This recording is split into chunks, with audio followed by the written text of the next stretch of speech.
How do we as individuals become, in a way, better leaders of our own lives? Not only leaders of a team or a company, but perhaps also leaders of our family. And how do we create? How do we use our capacity for using our imagination to find new ways to create a desired future that we would like to have?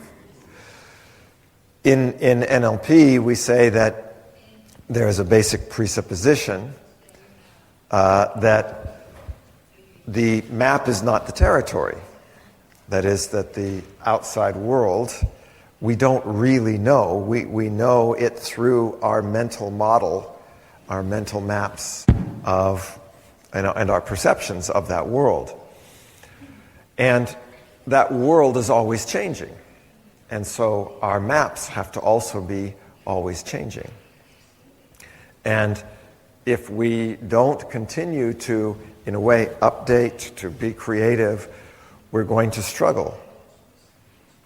There's, to me, one of the best examples of this kind of approach that we want to take in the next 2 days is, I think, it's an example that happened, a very real example that happened about maybe a little less than a year ago. It was in the United States, and there was a pilot who was taking off a commercial jet. He was piloting it, taking off out of the New York airport. And right when the plane was taking off, a flock of birds flew in front of the plane, and birds were pulled into the engines, both engines of the plane.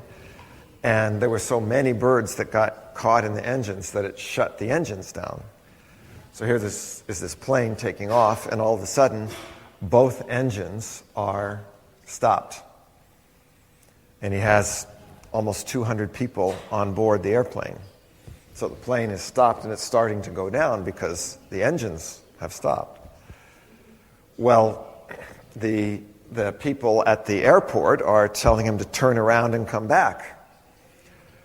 Well, he realizes very quickly that he's never going to make it back with no engine. So here he is in a crisis. Yeah, this is a pretty big crisis. The danger is obvious. And he might say, well, there is no opportunity. This plane is going to go down. And what he did is, and this is where I think you have both these issues of creativity and leadership. First of all, he realized he wasn't going to make it back, so he couldn't do what they were telling him to do.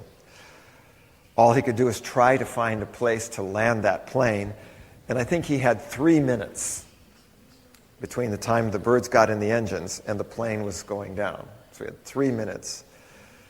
So all he could do is he looked around and he found, and by the way, it's not the kind of thing where he either has the time, nor is he going to be able to find, if he looks in his pilot manual, what to do when you're taking off. Birds are in both engines, and the plane is going down. So there is no training for it. It's an unexpected situation. So you have to create the solution. Nobody's going to tell you. There's no rules to follow. So he has to create the solution. The only flat place he could see that didn't have buildings in New York City was the river, the Hudson River. So because there's no engines, he was able to maneuver the plane around, and he landed it on the water in just the right place so that boats could get to the plane. And they got everybody off of the plane before it sank. So every single person was saved. They called it the miracle of the Hudson. And afterwards, they were saying, they were interviewing this pilot and saying, wow, you seem so calm. They said, weren't you afraid? And he said, listen, I was never been more terrified in my life.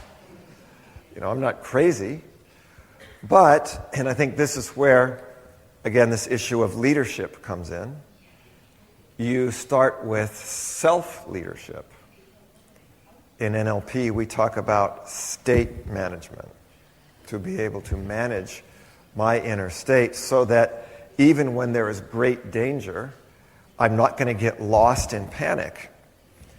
Even if I am in a situation where I've never been more terrified in my life, I don't lose control. I'm able to stay centered, stay calm. And if I can lead myself, then I can lead the airplane. If I can't lead myself, I won't be able to fly the airplane.